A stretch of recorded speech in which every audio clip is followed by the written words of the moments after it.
Bonjour à tous. Aujourd'hui, nous allons lire la première lettre aux Corinthiens.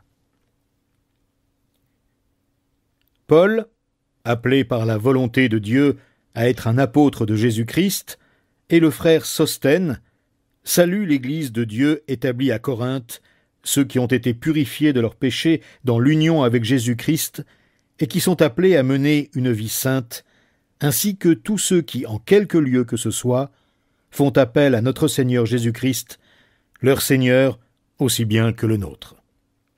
Que la grâce et la paix vous soient accordées par Dieu notre Père et par le Seigneur Jésus-Christ. Je ne cesse d'exprimer ma reconnaissance à mon Dieu à votre sujet, pour la grâce divine qu'il vous a accordée dans l'union avec Jésus-Christ. En effet, vous avez été comblés en lui dans tous les domaines, en particulier celui de la parole et celui de la connaissance, dans la mesure même où la vérité dont le Christ est le témoin a été fermement établie chez vous. Ainsi, il ne vous manque aucun don de la grâce divine, tandis que vous attendez le moment où notre Seigneur Jésus-Christ apparaîtra. Lui-même, d'ailleurs, vous rendra fort jusqu'à la fin, pour que vous soyez irréprochables au jour de notre Seigneur Jésus-Christ. Car Dieu, qui vous a appelés à vivre en communion avec son Fils, notre Seigneur Jésus-Christ, est fidèle. Il faut cependant, frères, que je vous adresse une recommandation instante, et c'est au nom de notre Seigneur Jésus-Christ que je le fais. Vivez tous ensemble en pleine harmonie. Ne laissez pas de division s'introduire entre vous. Soyez parfaitement unis, en ayant une même conviction, une même façon de penser. En effet, mes frères, j'ai été informé par les gens de la maison de Chloé que la discorde règne parmi vous. Voici ce que je veux dire. Chacun de vous tient ce type de langage. « Moi, je suis pour Paul » ou « moi pour Apollos » ou « moi pour Pierre » ou encore « et moi pour le Christ ». Voyons. Le Christ serait-il divisé?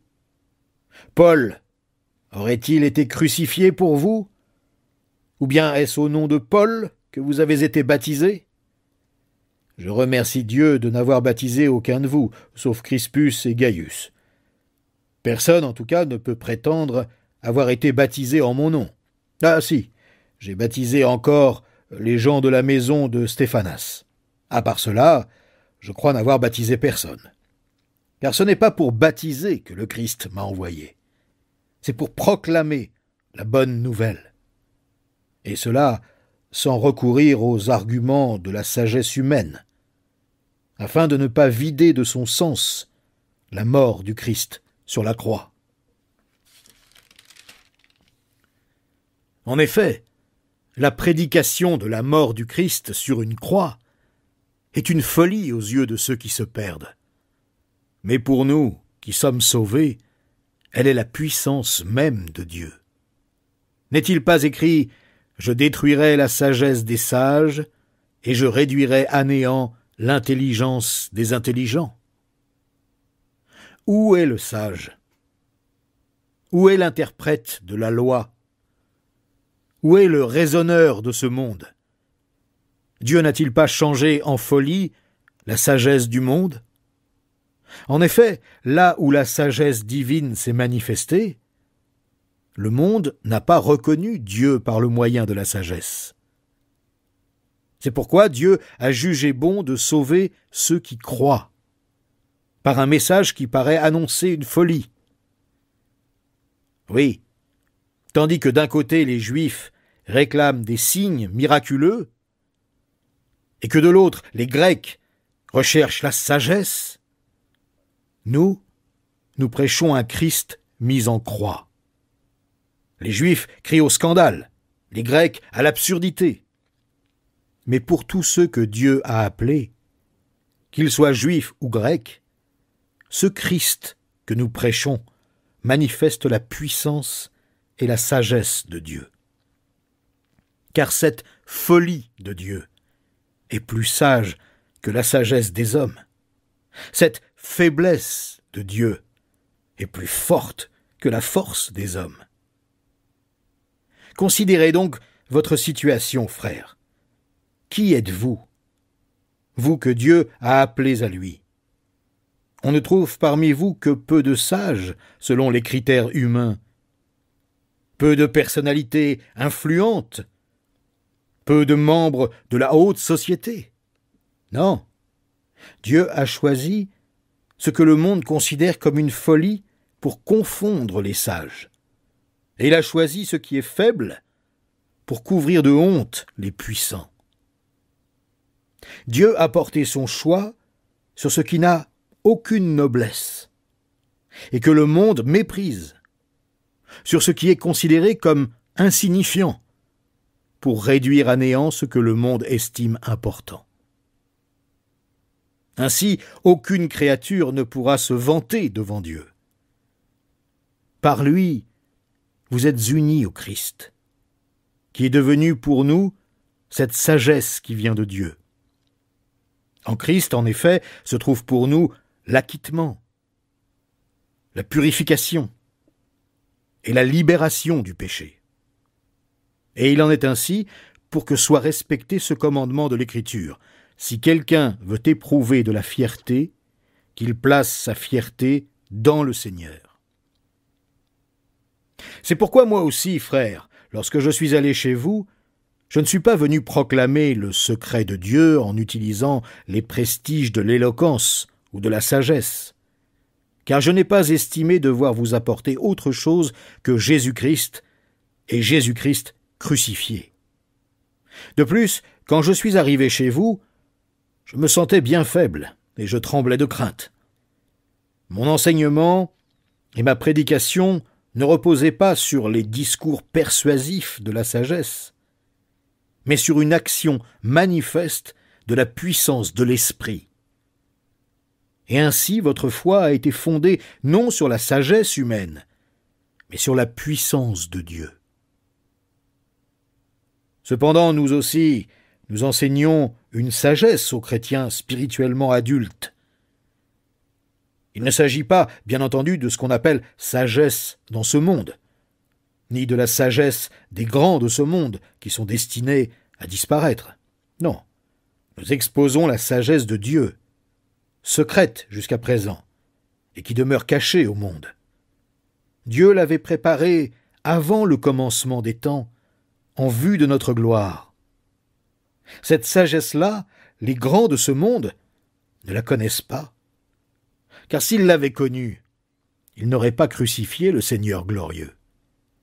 Mais comme le dit l'Écriture, il s'agit de ce que l'œil n'a pas vu et que l'oreille n'a pas entendu, de ce que l'esprit humain n'a jamais soupçonné, mais que Dieu tient en réserve pour ceux qui l'aiment. Or Dieu nous l'a révélé par son esprit. L'esprit, en effet, scrute tout, même les pensées les plus intimes de Dieu. Qui peut savoir ce qui se passe dans un homme, si ce n'est l'esprit de cet homme?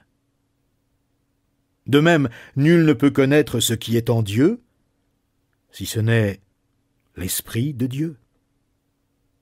Or nous avons reçu non l'esprit du monde, mais l'esprit même qui vient de Dieu, pour que nous comprenions tous les bienfaits que Dieu nous a accordés. Et nous en parlons non avec les termes qu'enseigne la sagesse humaine, mais avec ceux qu'enseigne l'esprit. Ainsi nous exposons les réalités spirituelles dans des termes inspirés par l'esprit. Mais l'homme réduit à ses seules forces ne reçoit pas ce qui vient de l'Esprit de Dieu. À ses yeux, c'est pure folie, et il est incapable de le comprendre, car seul l'Esprit de Dieu permet d'en juger. Celui qui a cet esprit peut, lui, juger de tout, sans que personne ne puisse le juger. Car il est écrit, « Qui donc connaît la pensée du Seigneur? Et qui pourrait l'instruire ?» Mais nous avons la pensée du Christ. En réalité, frères, je n'ai pas pu m'adresser à vous comme à des hommes conduits par l'Esprit.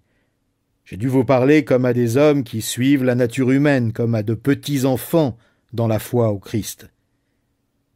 C'est pourquoi je vous ai donné du lait, et non de la nourriture solide, car vous n'auriez pas pu l'assimiler alors.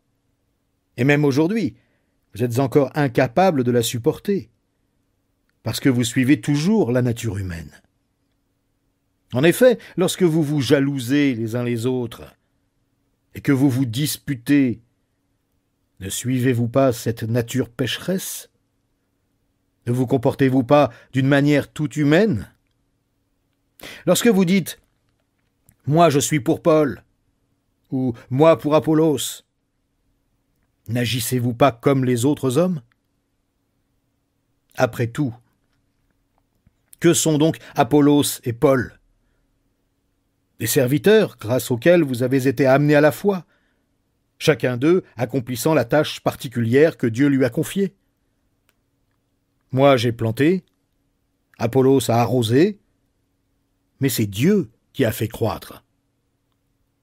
Peu importe en fait qui plante et qui arrose. Ce qui compte, c'est Dieu qui fait croître. Celui qui plante et celui qui arrose sont égaux, et chacun recevra son propre salaire en fonction du travail accompli, car nous travaillons ensemble au service de Dieu. Et vous, vous êtes le champ qu'il cultive. Ou encore, vous êtes l'édifice qu'il construit. Conformément à la mission que Dieu, dans sa grâce, m'a confiée, j'ai posé chez vous le fondement comme un sage architecte. À présent, quelqu'un d'autre bâtit sur ce fondement. Seulement, que chacun prenne garde à la manière dont il bâtit. Pour ce qui est du fondement, nul ne peut en poser un autre que celui qui est déjà en place, c'est-à-dire Jésus-Christ. Or, on peut bâtir sur ce fondement avec de l'or, de l'argent, des pierres précieuses ou du bois, du chaume ou du torchis de paille. Mais le jour du jugement montrera clairement la qualité de l'œuvre de chacun et la rendra évidente. En effet, ce jour sera comme un feu qui éprouvera l'œuvre de chacun pour en révéler la nature.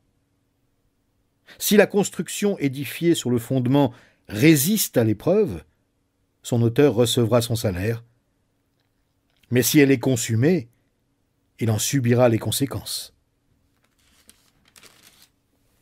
Lui, personnellement, sera sauvé, mais tout juste, comme un homme qui réussit à échapper à un incendie. Ne savez-vous pas que vous êtes le temple de Dieu et que l'Esprit de Dieu habite en vous? Si quelqu'un détruit son temple, Dieu le détruira, car son temple est saint, et ce temple, c'est vous. Que personne ne se fasse d'illusions sur ce point. Si quelqu'un parmi vous se croit sage, selon les critères de ce monde, qu'il devienne fou, afin de devenir véritablement sage. Car ce qui passe pour sagesse dans ce monde est folie aux yeux de Dieu. Il est écrit en effet, il prend les sages à leur propre piège. Et encore, le Seigneur connaît les pensées des sages, elles ne sont que du vent. Que personne ne mette donc sa fierté dans des hommes, car tout est à vous, que ce soit Paul, Apollos, Pierre, l'univers, la vie, la mort, le présent ou l'avenir. Tout est à vous. Mais vous, vous êtes au Christ, et le Christ est à Dieu. En ce qui nous concerne, Apollos et moi, qu'on nous considère donc comme de simples serviteurs du Christ, des intendants chargés de communiquer les secrets de Dieu. Or, en fin de compte, que demande-t-on à des intendants? Qu'ils accomplissent fidèlement la tâche qui leur a été confiée. Pour ma part, peu m'importe le jugement que vous ou une instance humaine pouvez porter sur moi. D'ailleurs, je ne me juge pas non plus moi-même. Car bien que je n'ai rien à me reprocher, ce n'est pas cela qui fait de moi un juste. Celui qui me juge, c'est le Seigneur. Ne jugez donc pas avant le temps. Attendez que le Seigneur revienne. Il mettra en lumière tout ce qui est caché dans les ténèbres. Et il dévoilera les intentions véritables qui animent les cœurs. Alors, chacun recevra de Dieu la louange qui lui revient. Frères, je viens d'employer diverses images à propos d'Apollos et de moi pour que vous appreniez à notre sujet à appliquer cette règle, ne pas aller au-delà de ce qui est écrit, et qu'ainsi aucun de vous ne s'enfle d'orgueil en prenant le parti de l'un contre l'autre. Car qui te confère une distinction? Qu'as-tu qui ne t'ait été donné? Et puisqu'on t'a tout donné, pourquoi t'en vanter comme si tu ne l'avais pas reçu? Dès à présent, vous êtes rassasiés. Déjà, vous voilà riches. Vous avez commencé à régner sans nous. Comment je voudrais que vous soyez effectivement rois pour que nous partagions le règne avec vous. Mais il me semble plutôt que Dieu nous a assigné à nous autres apôtres la dernière place, comme à des condamnés à mort, car comme eux, il nous a livrés en spectacle au monde entier, aux anges et aux hommes. Nous sommes fous à cause du Christ. Mais vous, vous êtes sages en Christ. Nous sommes faibles, mais vous, vous êtes forts. Vous êtes honorés, nous, nous sommes méprisés. Jusqu'à présent, nous souffrons la faim et la soif. Nous sommes mal vêtus, exposés aux coups, errants de lieu en lieu. Nous nous épuisons à travailler de nos propres mains. On nous insulte, nous bénissons. On nous persécute, nous le supportons.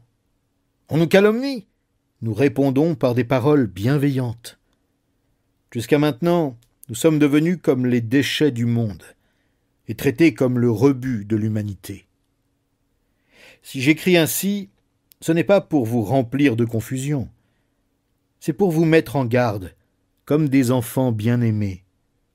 En effet, même si vous aviez 10 000 maîtres dans la foi, en Christ, vous n'avez cependant qu'un seul Père, car c'est moi qui vous ai fait naître à la foi en Jésus-Christ, en vous annonçant la bonne nouvelle.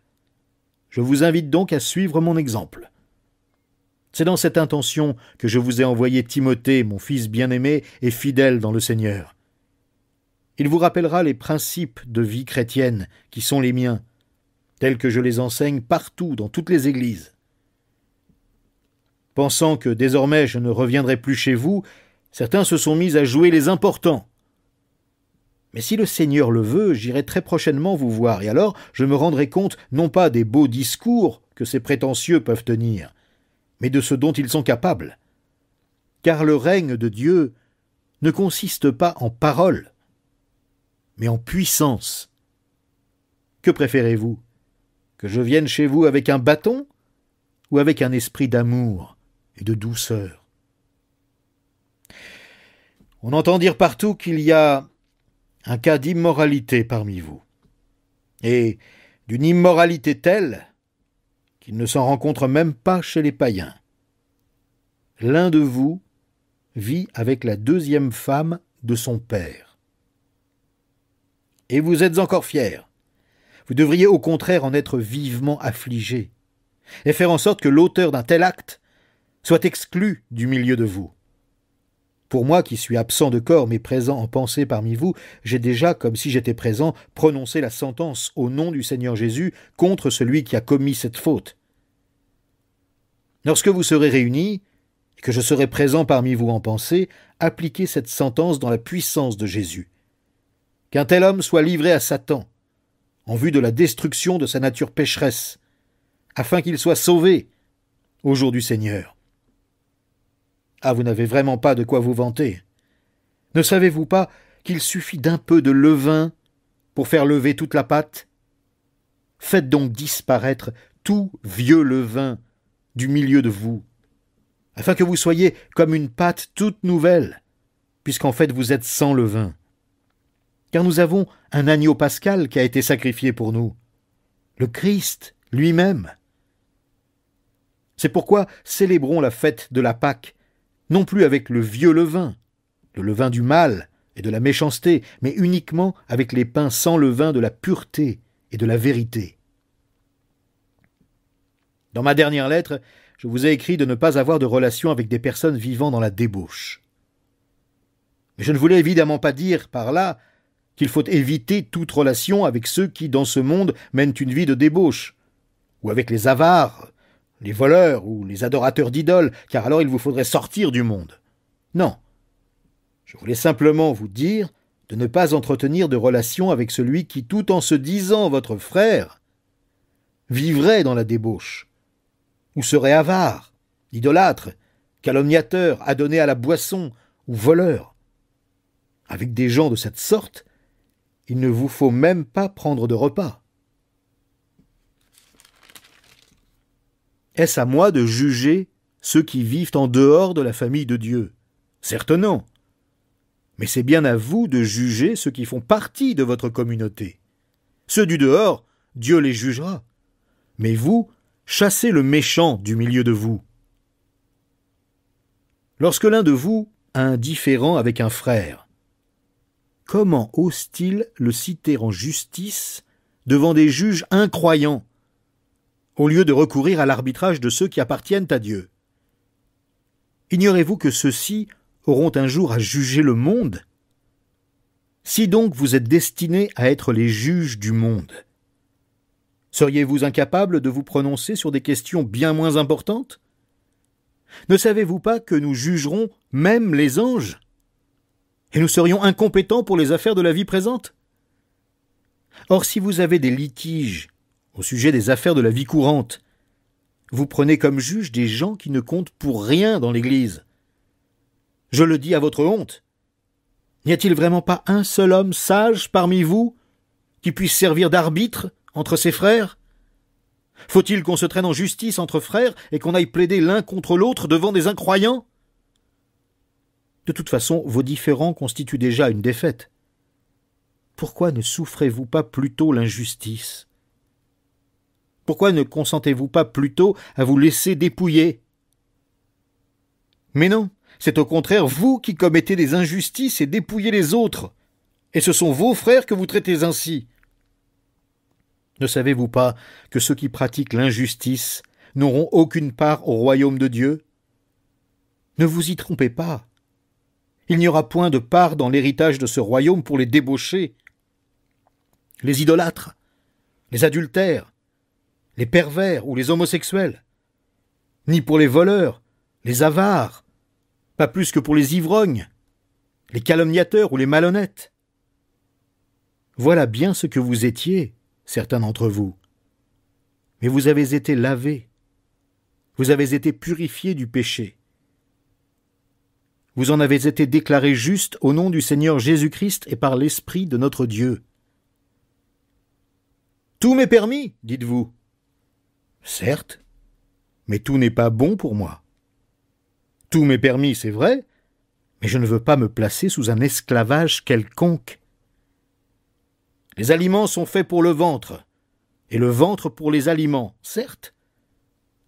Cependant un jour, Dieu détruira l'un comme l'autre.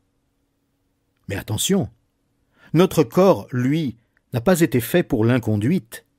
Il est pour le Seigneur, et le Seigneur est pour le corps. En effet, comme Dieu a ressuscité le Seigneur d'entre les morts, il nous ressuscitera, nous aussi, par sa puissance. Ignorez-vous que vos corps sont des membres du Christ? Vais-je donc arracher les membres du Christ pour en faire ceux d'une prostituée? Sûrement pas. Ou bien, ignorez-vous qu'un homme qui s'unit à une prostituée devient un seul corps avec elle? Car il est écrit « les deux ne feront plus qu'un ». Mais celui qui s'unit au Seigneur devient lui un seul esprit avec lui.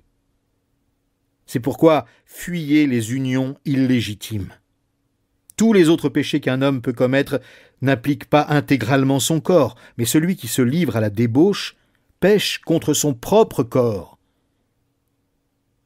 Ou bien encore, ignorez-vous que votre corps est le temple même du Saint-Esprit qui vous a été donné par Dieu et qui maintenant demeure en vous. Vous ne vous appartenez donc pas à vous-même, car vous avez été rachetés à grand prix. Honorez donc Dieu dans votre corps. J'en viens à présent au problème que vous soulevez dans votre lettre. C'est une excellente chose, dites-vous, qu'un homme se passe de femme.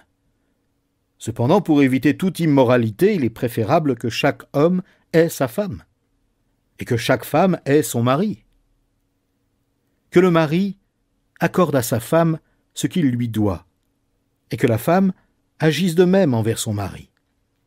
Car le corps de la femme ne lui appartient pas, il est à son mari. De même, le corps du mari ne lui appartient plus, il est à sa femme. Ne vous refusez donc pas l'un à l'autre.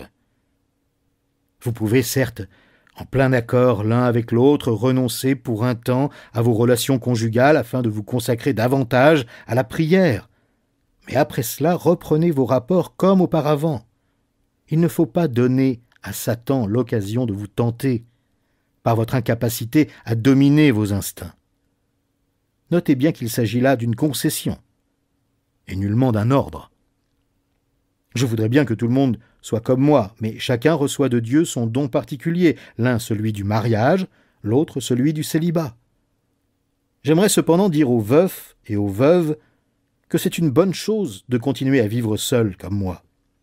Toutefois, s'ils ne peuvent pas se maîtriser en ce domaine, qu'ils se marient, car mieux vaut se marier que de se consumer en désirs insatisfaits. Quant aux couples chrétiens, voici ce que j'ordonne, ou plutôt ce que le Seigneur lui-même leur commande. Que la femme ne se sépare pas de son mari. Au cas où elle en serait séparée, qu'elle reste sans se remarier ou qu'elle se réconcilie avec son mari. Le mari, de son côté, ne doit pas quitter sa femme. Pour les autres couples, en l'absence d'indication expresse de la part du Seigneur, voici ce que je dis. Si un frère chrétien est marié avec une femme non croyante, et qu'elle consente à rester avec lui, qu'il ne la quitte pas. De même, si une femme a un mari non croyant, et qu'il consente à rester avec elle, qu'elle ne le quitte pas. Car du fait de son union avec sa femme, le mari non croyant est bien un mari légitime. Et de même, du fait de son union avec son mari chrétien, la femme non croyante est bien une épouse légitime. Autrement, leurs enfants seraient des enfants naturels, alors qu'en réalité, ils sont légitimes. Mais si le conjoint non croyant est déterminé à demander le divorce, eh bien qu'il le fasse.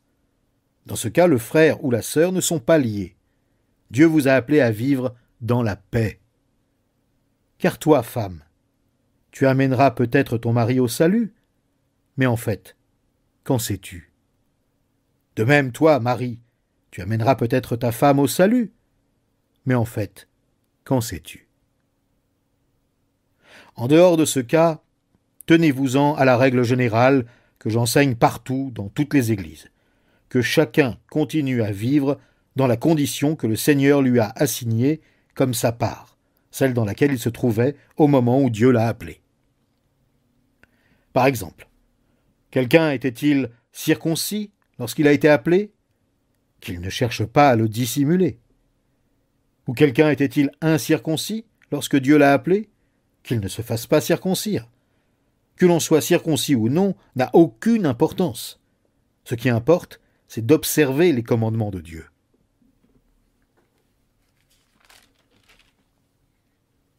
Que chacun demeure dans la situation qui était la sienne lorsque Dieu l'a appelé. Étais-tu esclave lorsque Dieu t'a appelé? Ne te fais pas de soucis à ce sujet. Mais si tu veux devenir libre, alors profites-en, car un esclave qui a été appelé à servir le Seigneur est un affranchi du Seigneur. Et de même, l'homme libre que Dieu a appelé est un esclave du Christ. C'est à un grand prix que vous avez été rachetés. Alors ne devenez pas esclaves des hommes. Donc, frères, que chacun reste devant Dieu dans la situation où il était lorsque Dieu l'a appelé à venir à lui. À ceux qui ne sont pas mariés, je n'ai pas d'indication expresse de la part du Seigneur, mais je leur donne mon avis, comme celui d'un homme qui, par la grâce du Seigneur, est digne de confiance. À cause des détresses de l'heure présente, J'estime qu'il est bon pour chacun de demeurer comme il est. As-tu une femme? Ne cherche pas à rompre. N'as-tu aucun engagement? Ne cherche pas de femme. Mais si tu te maries, tu ne commets pas de péché. Ce n'est pas non plus un péché pour une jeune fille de se marier. Mais les gens mariés connaîtront bien des souffrances, et je voudrais vous les épargner. Je vous assure, frère, le temps est limité, que désormais ceux qui sont mariés vivent comme s'ils n'avaient pas de femme, ceux qui pleurent comme s'ils ne pleuraient pas, ceux qui se réjouissent comme s'ils ne se réjouissaient pas, ceux qui achètent comme s'ils ne possédaient rien. Bref, que tous ceux qui jouissent des biens de ce monde vivent comme s'ils n'en jouissaient pas, car le présent ordre des choses va vers sa fin. C'est pourquoi je voudrais vous savoir libre de toute préoccupation. Celui qui n'est pas marié se préoccupe des intérêts du Seigneur. Son seul souci est de lui plaire. Celui qui est marié s'occupe des affaires de ce monde pour plaire à sa femme, et le voilà tiraillé de part et d'autre. De même, la veuve et la jeune fille n'ont pas d'autre souci que les intérêts du Seigneur, pas d'autre désir que de se dévouer à lui corps et esprit. La femme mariée, elle, se préoccupe des affaires de ce monde pour plaire à son mari. Je dis cela dans votre propre intérêt, et non pour vous tendre un piège, mais pour que vous meniez une vie bien ordonnée, et que vous soyez attachés au Seigneur sans partage. Mais si un fiancé craint de mal se comporter envers sa fiancée à cause de ses ardents désirs et pense que les choses doivent suivre leur cours normal, qu'il fasse ce qui lui semble bon. Il ne commet pas de faute. Que ses fiancés se marient donc. Si un fiancé a pris en lui-même une ferme résolution, sans y être contraint, mais dans la pleine possession de sa volonté, si la décision qu'il a ainsi prise en lui-même est de rester célibataire, il fera bien. En somme, celui qui épouse sa fiancée fait bien, et celui qui ne se marie pas fera encore mieux. Un dernier mot. Une femme demeure liée à son mari aussi longtemps qu'il vit. Mais si le mari vient à mourir, elle est libre de se remarier avec qui elle veut, à condition, bien entendu, que ce soit avec un chrétien. Toutefois, à mon avis, elle sera plus heureuse si elle reste comme elle est, et je pense, moi aussi, avoir l'Esprit de Dieu. Passons au problème des viandes provenant d'animaux sacrifiés aux idoles. Nous possédons tous la connaissance voulue, dites-vous. C'est entendu, mais cette connaissance rend orgueilleux. L'amour, lui, fait grandir dans la foi. Celui qui s'imagine avoir de la connaissance ne connaît pas encore comme on doit connaître. Mais celui qui aime Dieu, celui-là est connu de Dieu. Ainsi donc, sur la question « peut-on manger des viandes sacrifiées aux idoles ?», nous savons qu'il n'existe pas d'idole dans l'univers et qu'il n'y a qu'un seul Dieu. Certes, il existe de nombreux êtres célestes ou terrestres que l'on considère comme des divinités et qui reçoivent le titre de Dieu ou de Seigneur, mais pour ce qui nous concerne, il n'y a qu'un seul Dieu, le Père, de qui toute chose vient et pour qui nous vivons. Il n'y a qu'un seul Seigneur, Jésus-Christ, par qui tout existe et par qui nous sommes. Mais tous les chrétiens n'ont pas encore bien assimilé ces vérités. Quelques-uns, encore marqués par leurs habitudes de rendre un culte aux idoles, continuent à manger ces viandes avec la pensée qu'elles ont été offertes à des divinités réelles. Alors leur conscience, qui est faible, nourrit en eux des sentiments de culpabilité. Mais ce n'est pas un aliment qui peut nous rapprocher de Dieu. En manger ou pas ne nous rendra ni meilleurs ni pires. Toutefois, faites bien attention à ce que votre liberté ne fasse pas tomber dans le péché ceux qui sont mal affermis dans la foi. Suppose en effet que l'un d'eux te voit, toi, l'homme éclairé, assis à table dans un temple d'idoles. Sa conscience ne va-t-elle pas l'encourager, lui qui est mal affermi, à manger des viandes sacrifiées aux idoles ? Ainsi, à cause de ta connaissance, ce chrétien mal affermi va courir à sa perte. Et pourtant, c'est un frère pour lequel le Christ a donné sa vie. Si vous péchez de la sorte envers des frères, en blessant leur conscience qui est faible, vous péchez contre le Christ lui-même. C'est pourquoi, si ce que je mange devait faire tomber mon frère dans le péché, j'y renoncerai à tout jamais, afin de ne pas être pour lui une occasion de chute. Ne suis-je donc pas libre? Ne suis-je pas apôtre? N'ai-je pas vu Jésus notre Seigneur? Vous-même, n'êtes-vous pas un fruit de mon travail au service du Seigneur? D'autres peuvent refuser de reconnaître en moi un apôtre. Pour vous, du moins, c'est ce que je suis, car vous êtes bien le sceau qui authentifie mon ministère apostolique au service du Seigneur. Et voici ma défense contre ceux qui me mettent en accusation. En tant qu'apôtre, ne serions-nous pas en droit de recevoir le manger et le boire pour notre travail? N'aurions-nous pas le droit d'être accompagnés par une épouse chrétienne, comme les autres apôtres, les frères du Seigneur et Pierre? Ou bien Barnabas et moi-même serions-nous les seuls à devoir travailler pour gagner notre pain? Dites-moi, avez-vous jamais entendu parler d'un soldat servant dans une armée à ses propres frais? Ou d'un vigneron qui ne mangerait pas de raisin de la vigne qu'il a plantée? Quel berger élève un troupeau sans jamais profiter du lait de ses brebis? Et je ne tire pas mes arguments des seuls principes établis par les hommes, car la loi dit les mêmes choses. En effet, c'est bien dans la loi de Moïse qu'il est écrit « Tu ne muselleras pas le bœuf pendant qu'il foule le grain ». Dieu s'inquiéterait-il ici des bœufs? N'est-ce pas pour nous qu'il parle ainsi? Bien sûr que si. C'est pour nous que cette parole a été écrite, car il faut que celui qui laboure le fasse avec espérance et que celui qui bat le blé puisse compter sur sa part de la récolte. Puisque nous avons semé parmi vous les biens spirituels, serait-ce de notre part une prétention exorbitante si nous attendions de vous quelque avantage matériel? Du moment que d'autres exercent ce droit sur vous, ne l'avons-nous pas à plus forte raison? Eh bien, nous avons préféré ne pas user de ce droit. Au contraire, nous supportons tout, afin d'éviter de faire obstacle, si peu que ce soit, à la bonne nouvelle qui concerne le Christ. Et pourtant, vous le savez, ceux qui font le service sacré dans le temple reçoivent leur nourriture du temple. Ceux qui officient à l'autel reçoivent leur part des sacrifices offerts sur l'autel. De même, le Seigneur a ordonné que ceux qui annoncent la bonne nouvelle vivent de cette annonce de la bonne nouvelle. Mais moi, je n'ai fait valoir aucun de ces droits. Et si je les mentionne ici, ce n'est pas pour les revendiquer. Je préférerais mourir plutôt que de me laisser ravir ce sujet de fierté. En effet, je n'ai pas à m'enorgueillir de ce que j'annonce la bonne nouvelle. C'est une obligation qui m'est imposée. Malheur à moi si je n'annonce pas la bonne nouvelle. Ah, certes, si la décision d'accomplir cette tâche ne venait que de moi, je recevrais un salaire. Mais puisque cette décision n'a pas dépendu de moi, je ne fais que m'acquitter d'une charge qui m'a été confiée. En quoi consiste alors mon salaire?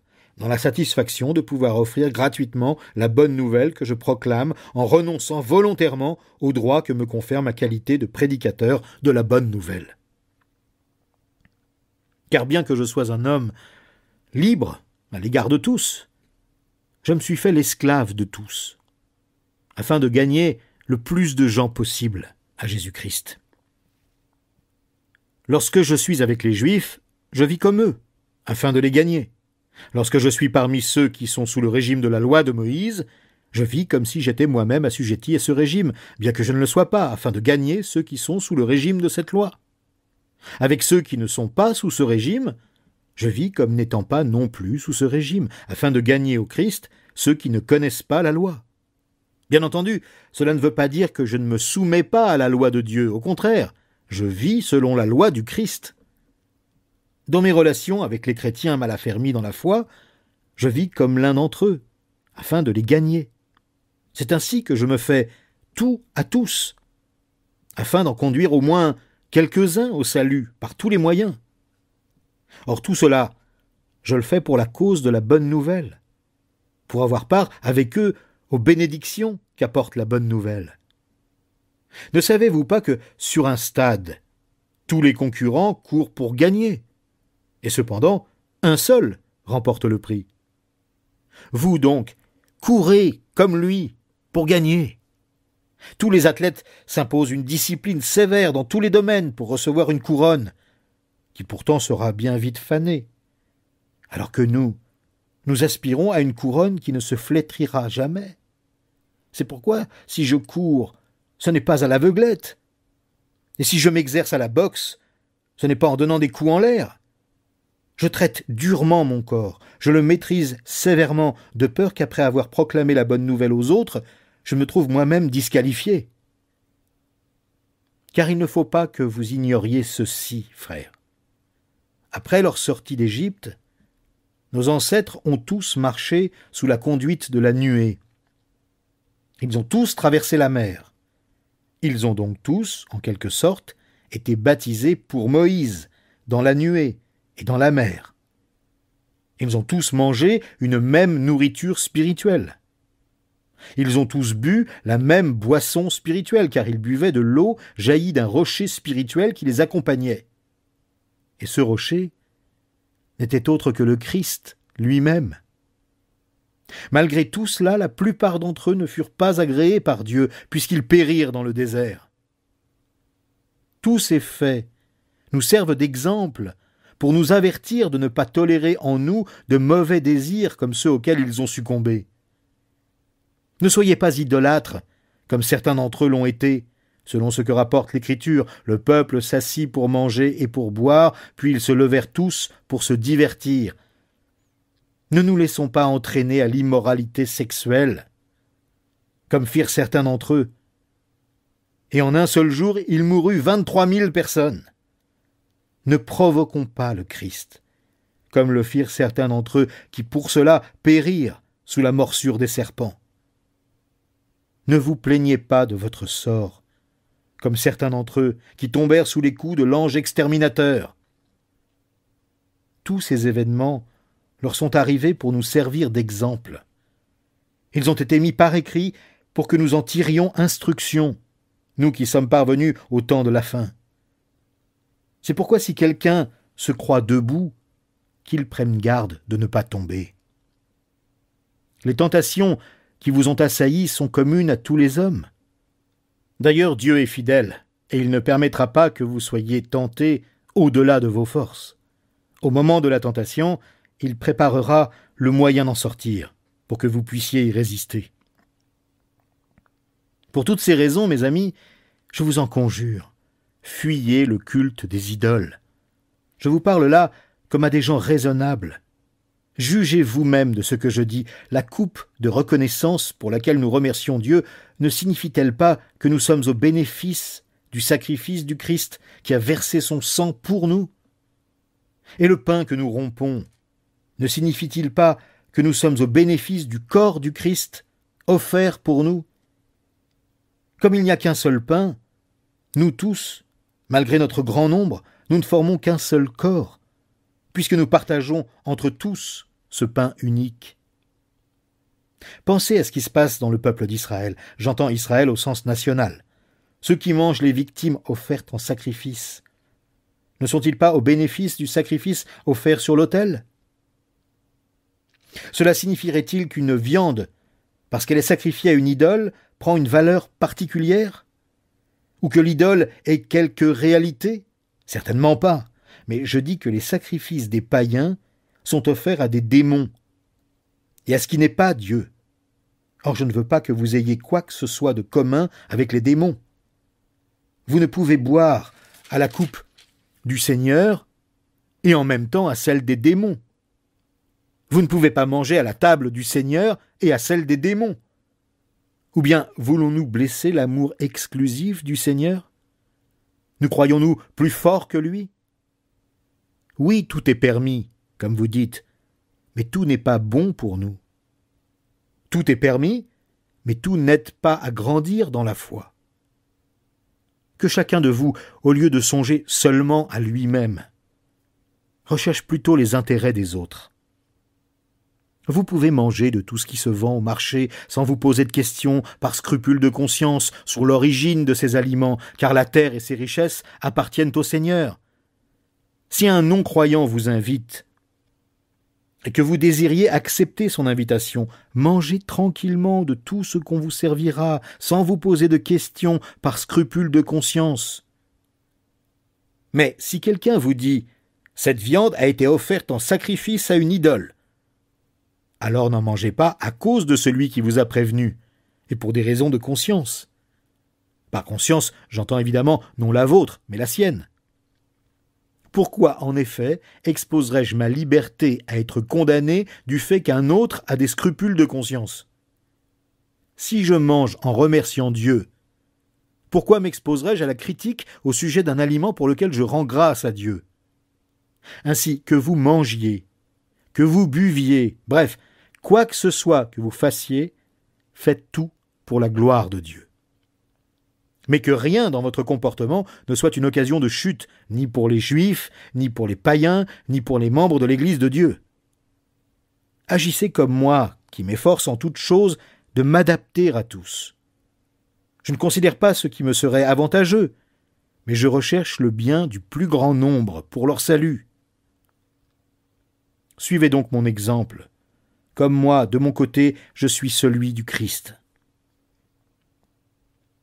Je vous félicite de vous souvenir de moi en toute occasion et de maintenir fidèlement les traditions que je vous ai transmises.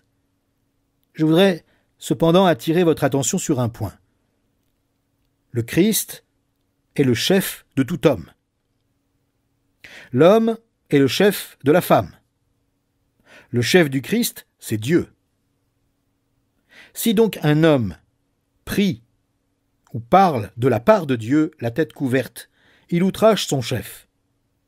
Mais si une femme prie ou parle de la part de Dieu, la tête non couverte, elle outrage son chef à elle, car elle se place ainsi sur le même plan qu'une femme tondue. Si donc une femme ne se couvre pas la tête, pourquoi alors ne se fait-elle pas aussi tondre les cheveux? Même s'il est honteux pour une femme d'être tondue ou rasée, qu'elle se couvre donc la tête. L'homme ne doit pas avoir la tête couverte, puisqu'il est l'image de Dieu et reflète sa gloire. La femme, elle, est la gloire de l'homme. En effet, l'homme n'a pas été tiré de la femme, mais la femme de l'homme. Et l'homme n'a pas été créé à cause de la femme, mais la femme à cause de l'homme. Voilà pourquoi la femme doit porter sur la tête un signe de son autorité, à cause des anges. Toutefois, dans l'ordre établi par le Seigneur, la femme n'existe pas sans l'homme, et l'homme n'existe pas sans la femme. Car si la femme a été tirée de l'homme, celui-ci, à son tour, naît de la femme. Et finalement, tous deux doivent leur vie à Dieu. Jugez vous-même de cela. Est-il convenable pour une femme de prier Dieu la tête découverte? Ne paraît-il pas naturel à tout le monde que c'est une indignité pour un homme de porter des cheveux longs, mais qu'une longue chevelure fait honneur à la femme, car la chevelure lui a été donnée pour lui servir de voile? Si quelqu'un s'obstine à proposer une autre pratique, nous lui répondons « Cette pratique n'a pas cours chez nous, pas plus que dans les églises de Dieu. » Puisque j'en suis aux directives concernant vos réunions, il me faut mentionner un point pour lequel je ne saurais vous féliciter. C'est que vos réunions, au lieu de contribuer à votre progrès, vous font devenir pire. Tout d'abord, j'entends dire que lorsque vous tenez une réunion, il y a parmi vous des divisions. J'incline à croire qu'il y a une part de vérité dans ce qu'on raconte. Sans doute faut-il qu'il y ait chez vous des divisions pour que les chrétiens qui ont fait leurs preuves soient clairement reconnus au milieu de vous. Ainsi, lorsque vous vous réunissez, on ne peut vraiment plus appeler cela prendre le repas du Seigneur, car à peine êtes-vous à table que chacun s'empresse de manger ses propres provisions, et l'on voit des gens manquer de nourriture pendant que d'autres s'enivrent. S'il ne s'agit que de manger et de boire, n'avez-vous pas vos maisons pour le faire? Ou bien traitez-vous avec mépris l'Église de Dieu? Avez-vous l'intention d'humilier les membres pauvres de votre assemblée?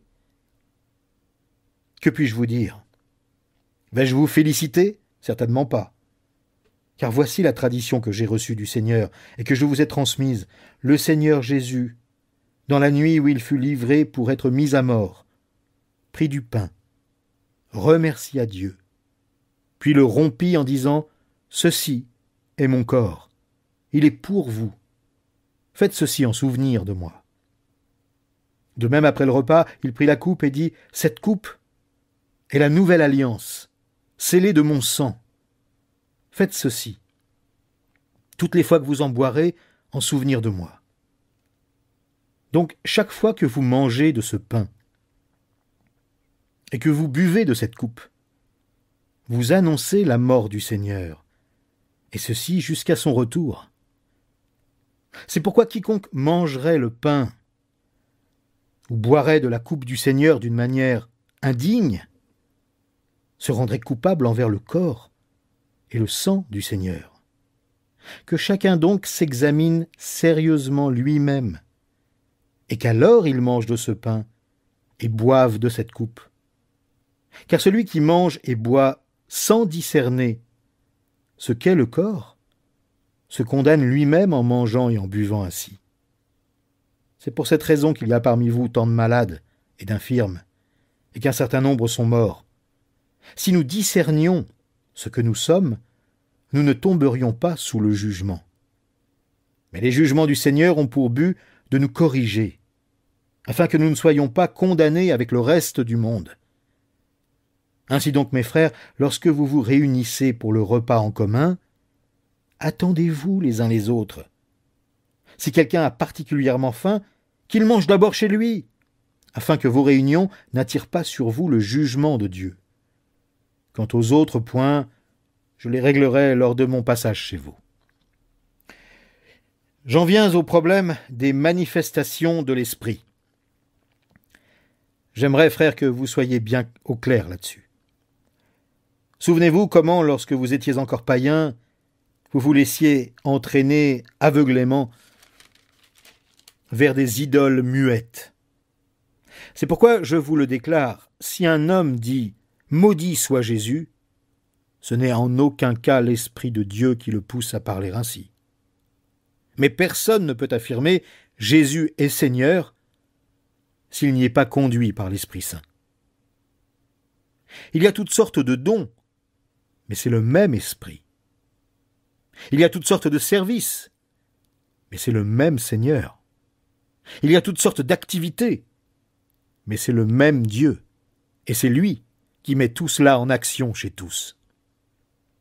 En chacun, l'Esprit se manifeste d'une façon particulière, par les dons qu'il accorde, en vue du bien commun. L'Esprit donne à l'un une parole pleine de sagesse, à un autre, le même Esprit donne une parole chargée de savoir, un autre reçoit du même Esprit un don particulier de foi, à un autre, ce seul et même Esprit accorde des dons pour guérir les malades, un autre reçoit le pouvoir de faire des miracles, un autre le don de parler de la part de Dieu, un autre la faculté de distinguer ce qui vient de l'Esprit divin de ce qui est suscité par des esprits mauvais. Ici, quelqu'un reçoit le don de s'exprimer dans diverses sortes de langues inconnues, et un autre d'interpréter ces langues.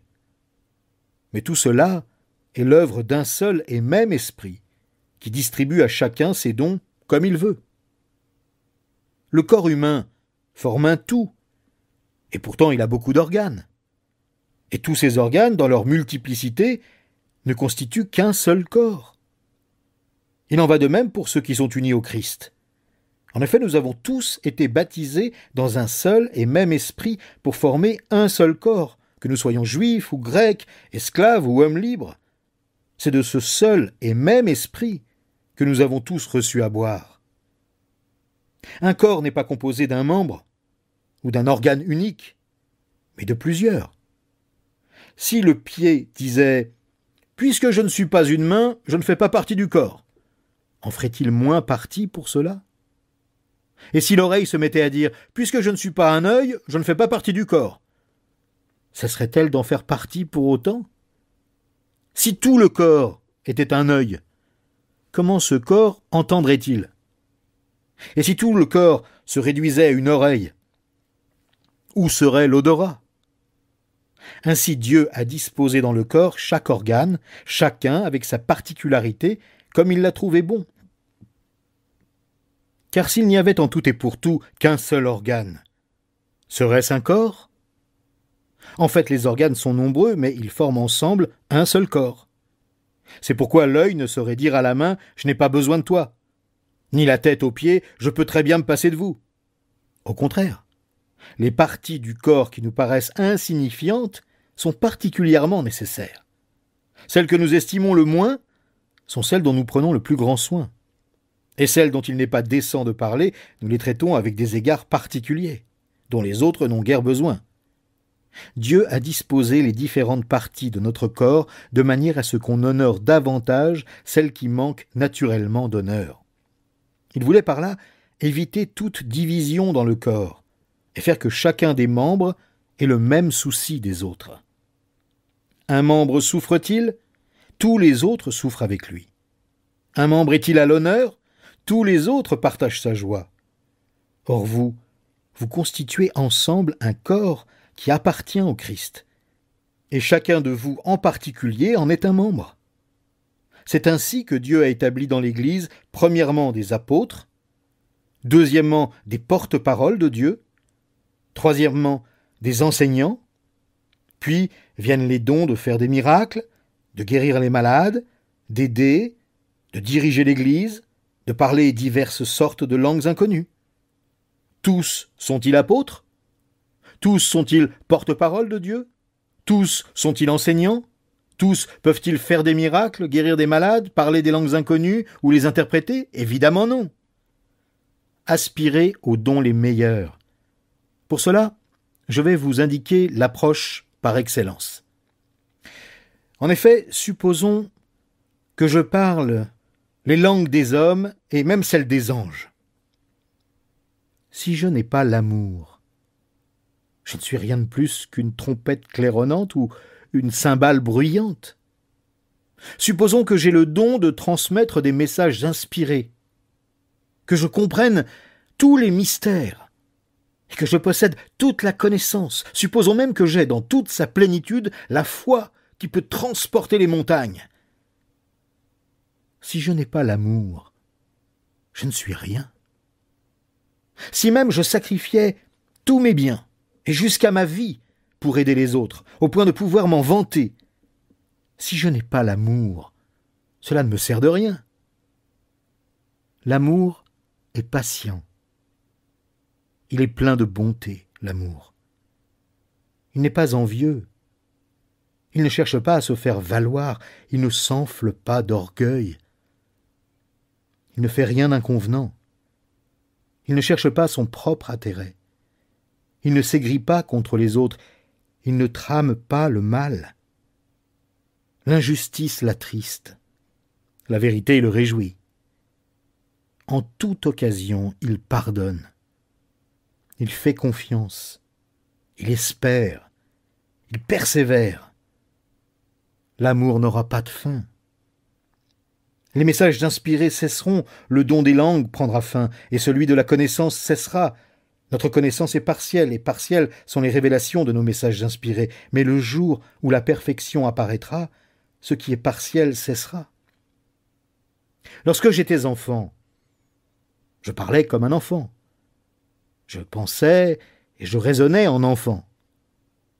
Une fois devenu homme, je me suis défait de ce qui est propre à l'enfant. Aujourd'hui, certes, nous ne voyons que d'une manière indirecte, comme dans un miroir. Alors nous verrons directement. Dans le temps présent, je connais d'une manière partielle, mais alors je connaîtrai comme Dieu me connaît. En somme, 3 choses demeurent: la foi, l'espérance et l'amour. Mais la plus grande d'entre elles, c'est l'amour. Ainsi, recherchez avant tout l'amour. Aspirez en outre aux manifestations de l'esprit, et surtout au don de transmettre des messages inspirés par Dieu. Celui qui parle dans une langue inconnue s'adresse à Dieu et non aux hommes. Personne ne comprend les paroles mystérieuses qu'il prononce sous l'inspiration de l'esprit. Mais celui qui apporte aux hommes un message compréhensible, inspiré de Dieu, les aide, lui, à grandir dans la foi, les encourage et les réconforte. Celui qui parle dans une langue inconnue est seul à en tirer un bienfait pour sa foi, mais celui qui apporte un message inspiré permet à toute l'assemblée de grandir dans la foi. Je veux bien que vous sachiez tous parler dans des langues inconnues, mais je préférerais que vous apportiez des messages inspirés. Celui qui apporte de tels messages est plus utile que celui qui s'exprime dans une langue inconnue, sauf si quelqu'un le traduit pour que l'Église puisse grandir dans la foi. Supposez, frères, que je vienne chez vous et que je m'exprime exclusivement dans ces langues inconnues, sans vous apporter aucune révélation, aucune connaissance nouvelle, aucun message inspiré, aucun enseignement. Quel profit tireriez-vous de ma présence ? Voyez ce qui se passe pour des instruments de musique comme la flûte ou la harpe. Comment reconnaîtra-t-on la mélodie jouée sur l'un ou l'autre de ces instruments s'ils ne rendent pas de son distinct ? Et qui se préparera pour la bataille si le signal que donne la trompette n'est pas parfaitement clair ? Il en va de même pour vous. Comment saura-t-on ce que vous voulez dire si en utilisant ces langues inconnues, vous ne prononcez que des paroles inintelligibles ? Vous parlerez en l'air ? Il existe dans ce monde un grand nombre de langues différentes, dont aucune n'est dépourvue de sens. Mais si j'ignore le sens des mots utilisés par mon interlocuteur, je serai un étranger pour lui, et lui de même le sera pour moi.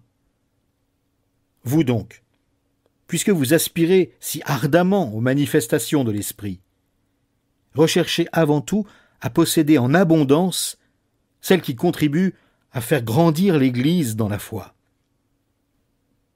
C'est pourquoi celui qui parle en langues inconnues doit demander à Dieu le don de traduire ce qu'il dit en langage compréhensible. Car si je prie en langues inconnues, mon esprit est en prière, mais mon intelligence n'intervient pas. Que ferai-je donc ? Je prierai avec mon esprit, mais je prierai aussi avec mon intelligence. Je chanterai les louanges de Dieu avec mon esprit, mais je chanterai aussi avec mon intelligence.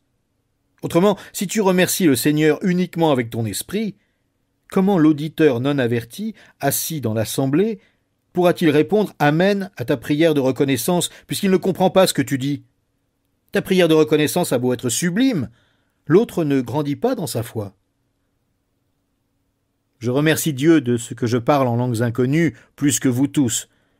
Cependant, lors des réunions de l'Église, je préfère dire seulement 5 paroles compréhensibles pour instruire aussi les autres, plutôt que 10 000 mots dans une langue inconnue. Mes frères, ne soyez pas des enfants dans votre façon de juger des choses. Pour le mal, soyez des enfants, mais dans le domaine du jugement, montrez-vous des adultes. Il est dit dans l'Écriture « Je parlerai à ce peuple dans une langue étrangère, par des lèvres d'étrangers, et même alors ils ne m'écouteront pas, dit le Seigneur. » Ainsi les paroles en langues inconnues sont un signe du jugement de Dieu. Elles concernent non pas les croyants, mais ceux qui ne croient pas. Les messages reçus de Dieu sont, eux, un signe de sa faveur.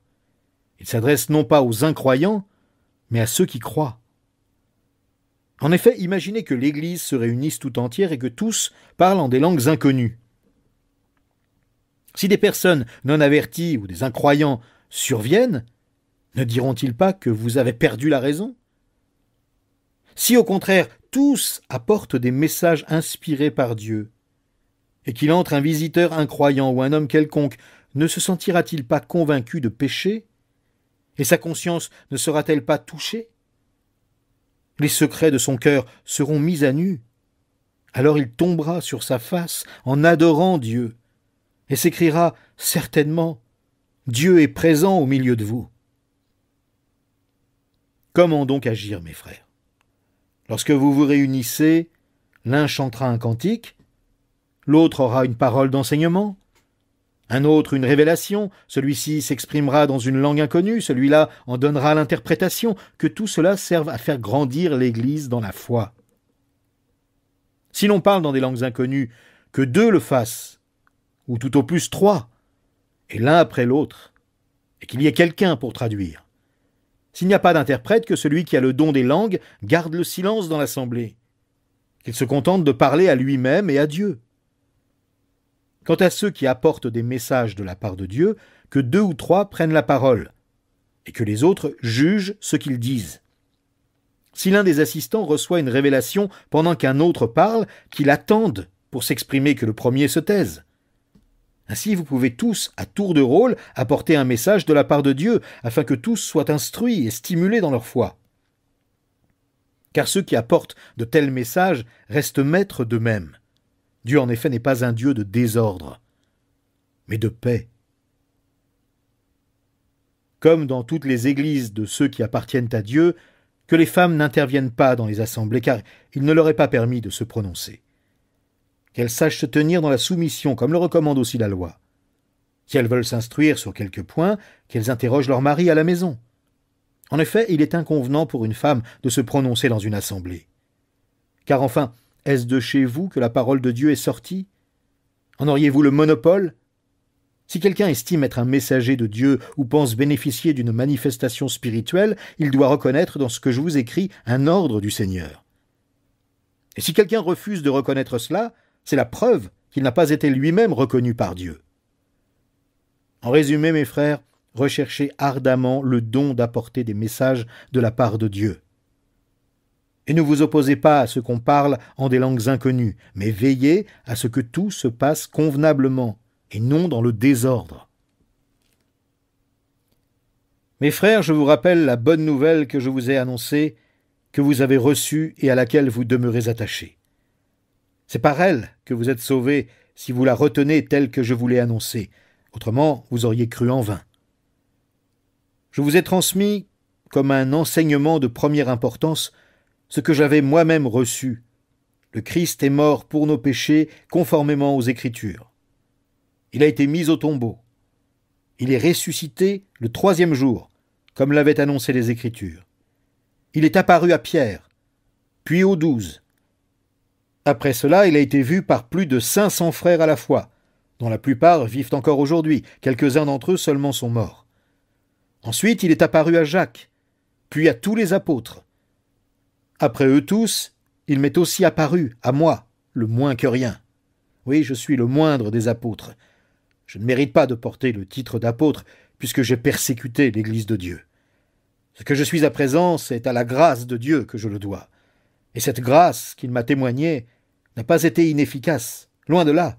J'ai peiné à la tâche plus que tous les autres apôtres, non pas moi, certes, mais la grâce de Dieu qui est avec moi. Bref, que ce soit eux ou que ce soit moi, voilà le message que nous proclamons. Et voilà aussi ce que vous avez cru. Or, si nous proclamons que le Christ est ressuscité, comment quelques-uns parmi vous peuvent-ils prétendre qu'il n'y a pas de résurrection des morts?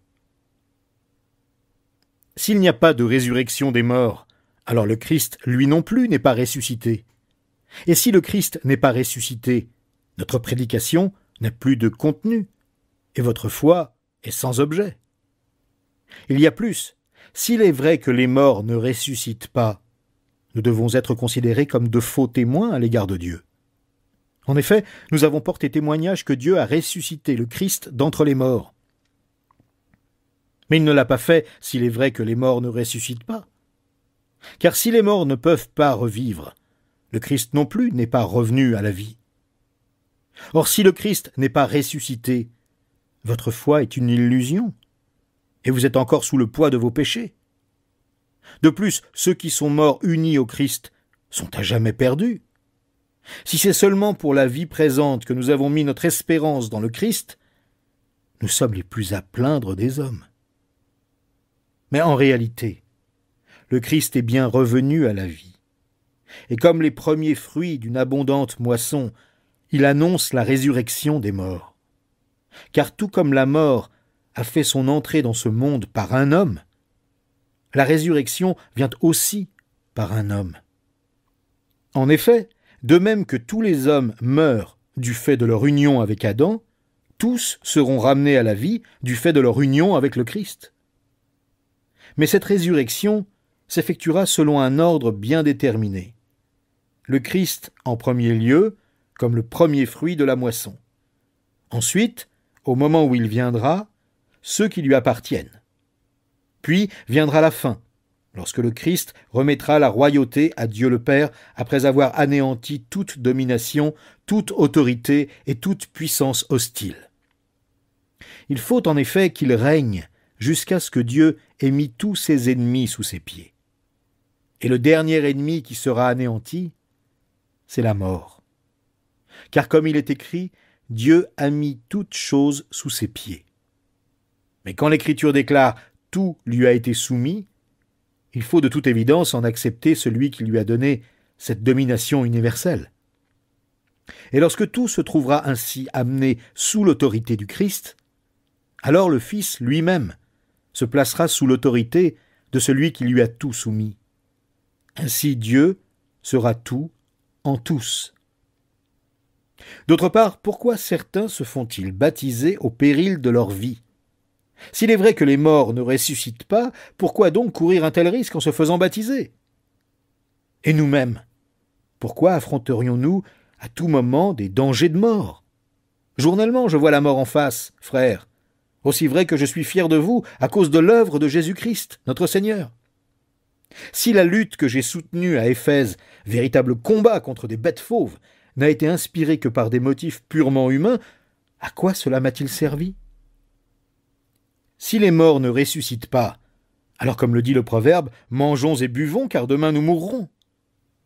Attention, ne vous y trompez pas. Les mauvaises compagnies corrompent les bonnes mœurs. Revenez une fois pour toutes à votre bon sens, et ne péchez pas, car certains d'entre vous vivent comme s'ils ne connaissaient pas Dieu.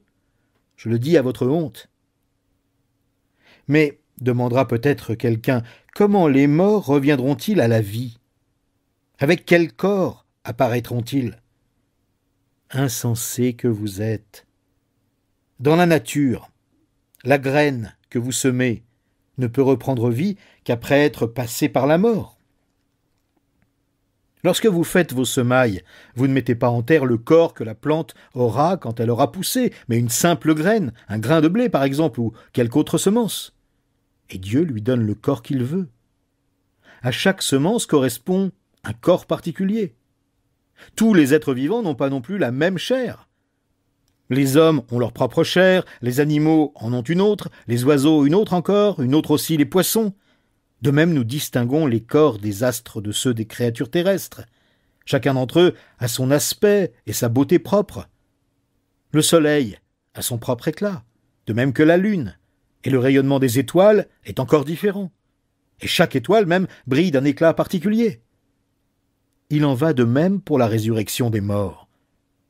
Lorsque le corps est porté en terre comme la graine que l'on sème, il est corruptible, et il ressuscite incorruptible. Semé infirme et faible, il ressuscite plein de force. Ce que l'on enterre, c'est un corps doué de la seule vie naturelle. Ce qui revit, c'est un corps dans lequel règne l'Esprit de Dieu. Aussi vrai qu'il existe un corps doté de la seule vie naturelle, il existe aussi un corps régi par l'Esprit.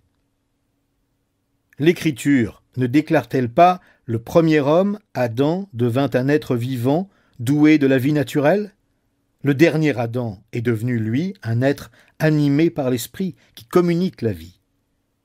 Mais ce qui vient en premier lieu, ce n'est pas ce qui appartient au règne de l'Esprit, c'est ce qui appartient à l'ordre naturel. Ce qui appartient au règne de l'Esprit ne vient qu'ensuite.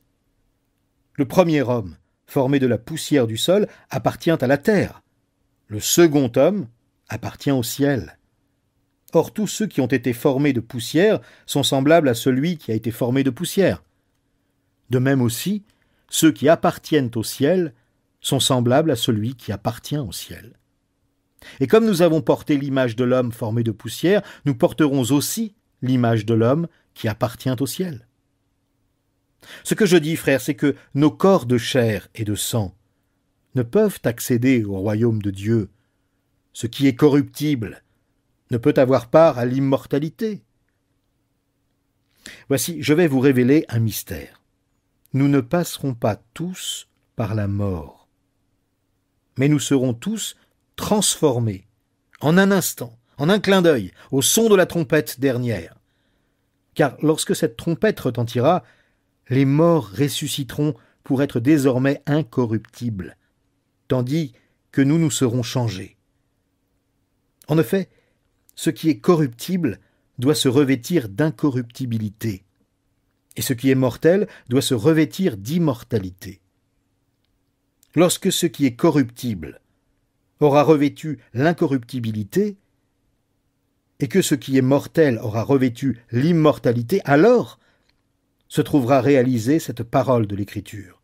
La victoire totale sur la mort a été remportée. Ô mort, qu'est devenue ta victoire? Ô mort, où est ton dard? le dard de la mort, c'est le péché. Et le péché tire sa force de la loi. Mais loué soit Dieu qui nous donne la victoire par notre Seigneur Jésus-Christ. C'est pourquoi, mes chers frères, soyez fermes. Ne vous laissez pas ébranler. Travaillez sans relâche pour le Seigneur, sachant que la peine que vous vous donnez au service du Seigneur n'est jamais inutile. Venons-en au problème de la collecte en faveur de ceux qui, à Jérusalem, appartiennent à Dieu. J'ai déjà donné mes directives aux églises de la Galatie. Suivez-les, vous aussi.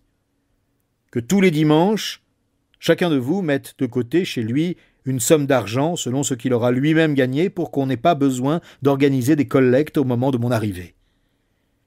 Quand je serai venu, j'enverrai à Jérusalem pour y porter vos dons les hommes que vous aurez choisis, munis de lettres de recommandation. S'il vaut la peine que j'y aille moi-même, ils iront avec moi. Je compte venir chez vous après avoir traversé la Macédoine, car je vais passer par cette province. Peut-être séjournerai-je quelque temps chez vous, ou même y passerai-je l'hiver. Ce sera pour vous l'occasion de m'aider à continuer mon voyage vers ma destination. En effet, je ne veux pas me contenter de vous voir en passant. Je compte demeurer quelque temps avec vous, si le Seigneur le permet. Pour le moment, je vais rester à Éphèse, jusqu'à la Pentecôte, car j'y ai trouvé de grandes possibilités d'action, en même temps que beaucoup d'adversaires. Si Timothée arrive, veillez à ce qu'il se sente à l'aise parmi vous, car il travaille à l'œuvre du Seigneur, tout comme moi. Que personne ne le méprise donc. À son départ, fournissez-lui les moyens de revenir dans la paix auprès de moi, car je l'attends, lui et les frères qui l'accompagnent. Quant à notre frère Apollos, je l'ai encouragé à plusieurs reprises à se joindre aux frères qui retournent chez vous. Mais il n'a pas du tout l'intention d'entreprendre ce voyage maintenant. Il ira certainement dès qu'il en trouvera l'occasion. Soyez vigilants. Demeurez fermes dans la foi. Faites preuve de courage, soyez forts. Que l'amour inspire toutes vos actions. Encore une recommandation, frère. Vous connaissez Stéphanas et sa famille. Vous vous souvenez qu'ils ont été les premiers à se convertir au Seigneur dans toute l'Achaïe. Vous savez qu'ils se sont spontanément mis au service de ceux qui appartenaient à Dieu. Laissez-vous conduire par de telles personnes, et par ceux qui partagent leur travail et leurs efforts. Je suis heureux de la visite de Stéphanas, de Fortunatus et d'Achaïcus. Ils ont fait pour moi ce que votre éloignement vous a empêché de faire. Ils m'ont réconforté, comme ils l'ont souvent fait pour vous. Sachez donc apprécier de tels hommes. Les églises de la province d'Asie vous saluent.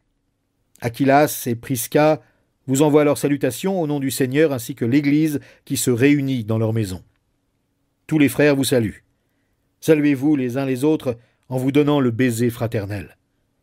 C'est moi, Paul, qui écris cette salutation de ma propre main. Si quelqu'un n'aime pas le Seigneur, qu'il soit maudit.